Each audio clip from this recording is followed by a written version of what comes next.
Usa ka 103 years old nga lola mitugan sa iyang sikreto nganong kusgan og madasigon pa siya sa iyang edad karon. Mao kini si Lola Juliana Nungka, 103 years old, usa ka lumad sa tribong Blaan nga nagpuyo sa barangay Landan, Polomolok, South Cotabato. Si Lola Juliana maayo pa mutahi bisag walay salamin.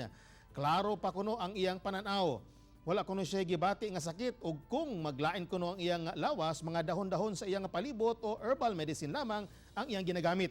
Dili usab kuno siya nagakaon og mga mantikaong pagkaon nga dunay vetsin o asin sukad sa iyang pagkabata. Tambag ni Lola Juliana aron motaas ang kinabuhi ilikayan ng pagkaon og mga tambok og parat. Adunay 9 ka anak si Lola Juliana ug kadaghanan kanila kauban na usab niyang mga senior citizen. Ang gulay, ang lamas niya, kanyang kuhan sa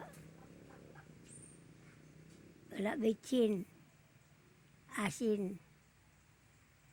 Ano siya maayo.